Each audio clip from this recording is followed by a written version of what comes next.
Good evening and salutations, my B&B fans. I was debating on whether I should do a review on this episode, mostly because it was emotional. Okay, I'm not gonna lie. There was a couple of times I was literally tearing up watching the episode. And I think it's just because of the way that Eric was really talking to his family.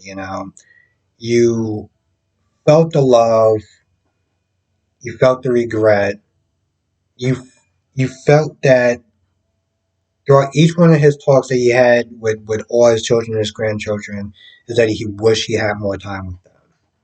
And it was also very heart wrenching watching the family pretend that there's nothing wrong with him. And there was a couple of times, I mean, he looked weak, right? There was a couple of times he stumbled, he was coughing and stuff like that, and it's like everyone's natural reaction is to like turn over there and like try to grab him and make sure that he's okay.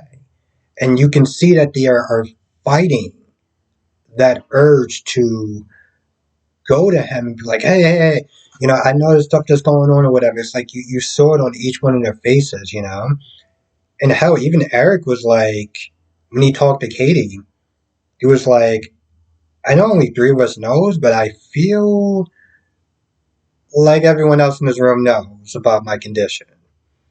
Um, So it was super emotional. Even with Carter, you know, because I mean I watched it yesterday and seeing those two just be together and stuff like that. Part of it was just like, man, y'all, you just really got past the whole like M and Quinn. Yeah, y'all just really got past it. That's okay. I think when I saw it today, it's like I didn't even sit there and think about that. Like that's how emotional that scene was. I didn't even sit there and think about that. So all this is going on while Finn is working on some mystery project that even Lee's like, why are you not at the party? Now, the thing that irked me what Lee said was like, Eric just has this loving family and stuff like that. And, granted, it probably irked me a little bit more today because you don't know how much time you have with the people in your life. And the fact that she's there squandering the time that she does have. But also the way that she treats her family, the way that she treats Luna, you know? It's disgusting at this point, and it's irritating to sit there and watch. Like, you want to be mad at your sister? Fine. You don't take it out on your niece. It's something that happened years ago, and I understand her anger, being at the top of her field, getting less hours, I mean, getting less surgeries and things of that nature because she decided to do something good for her sister. She felt like her sister didn't really work hard enough like she did. She felt like their parents did all that work to get them out, and she didn't work as hard as her sister to sit there and really make that sacrifice count. So I get the resentment with her sister, but she is taking it to a level that's not needed. But so when she said that, she was like, "Oh, you must have a really great family, as opposed to my family that just sucks." I mean, it's not for you, Finn, but there's somebody trash. Anyway, he says some speeches, some emotional speeches and stuff like that. You can just feel the tension in the room. Everyone's there, and everyone just felt this tension. And then Donna. This is the reason why I actually wanted to sit there and do this review. Donna finds out that Eric didn't win the challenge. She walks over. She's like, "What? What do you mean that she didn't? What do you mean that he didn't win the contest?" I'm sitting there looking. I was like, Donna, why are you talking so loud? Bring it down here. You're like, I know that Eric, you know, a little older, so he may not actually pick up on everything, but why take any chances? They were sitting there looking at this girl like, if you don't lower your goddamn voice. She's all like, oh, he can't know, you know, the stress of it would kill him. There's one point where, you know, Eric gets another speech and yeah, he once again, you know, Eric is sitting there bragging like, ah, you're a good designer. I mean, I'm a better one, but you're a good designer. And you know, he talks about how he won the fashion show and stuff. And you know, Rich, I'm like, you've been sitting keeping this secret for a while. Why is this so hard for you to do now? Why is now the time you're just like, yeah, you won? And he didn't say that, but like the look in his face, and Eric is like, wait, you tell me that I lost? And again, it gets really emotional. It's like they played it so well. Like the looks on everyone else's faces watching him just crumble and just be utterly defeated and nearly broken, you know? He turns around, he looks at every single person and it's hard to watch, you know?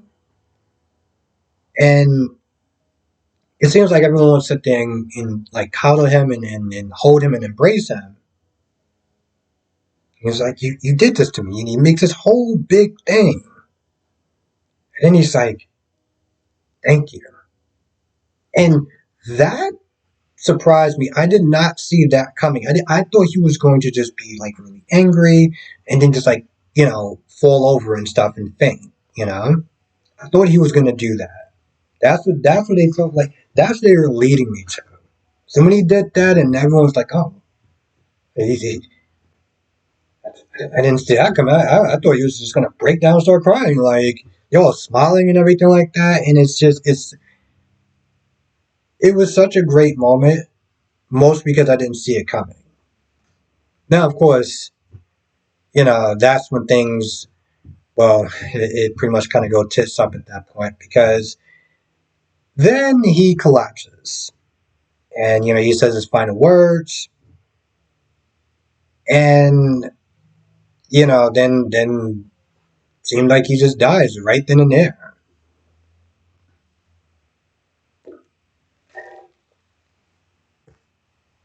I mean, damn. That was if that was that I'm gonna be honest. Out of all four soap operas, that was the best cliffhanger of the damn day. Okay, that was the best damn cliffhanger of the day. I'm sitting there looking at B&B. I'm looking at Jason. I'm just like, y'all let y'all let B&B outperform y'all. B&B, which I consider to be my favorite soap opera sitcom. Y'all let those mofos outperform y'all. What the I can't. I can't. I gotta sit there and give B&B its props today. Gotta give B&B its props today. Good episode. Actually a really good episode.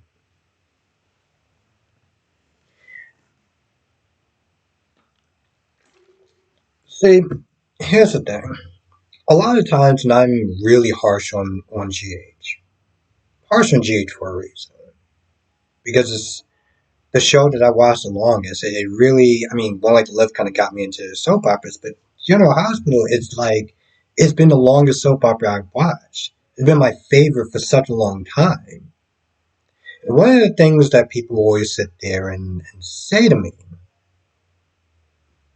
is that I am harsh on GH because, you know, GH is always action packed and Bob Goose days and shooting there and guns blazing and stuff like that. Oh, you only care about the action when it's just not that, then you don't really care about it. It doesn't have enough action for you. It doesn't need to have action. It doesn't. I mean, the help action helps, but it doesn't need to sit there and be super action packed. It just needs to be good. You just need to feel something. I felt damn near nothing today on GH. I'll be honest, I didn't really feel anything this whole week on GH. We're gonna sit there and keep it 100. But today, to be honest, this whole week, B&B has just been just like gripping me. You know, it was told so well when you sit and you go back and you watch it.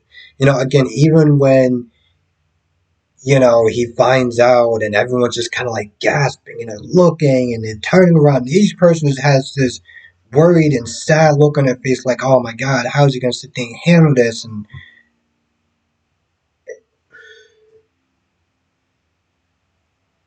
And Gage couldn't pull off a fraction of what B&B did today. Don't get me wrong. I'm not going to sit there and be like, "Well, B&B is the best soap opera out there." I mean, but for me today, you know, proved a lot of things. When people sit there and say, "Well, you only care about GH because of the action," I want you to sit there and go back to this review. I want you to go back to this episode and see what I'm talking about. Now, I do hope moving forward they can keep compelling stories like this going. You know, they got the whole thing with Eric, and that's great. What are you going to follow it up with next? That's what I want to know. Don't worry, I'm not going to sit there and be running around and be like, "Oh, B&B is my favorite one."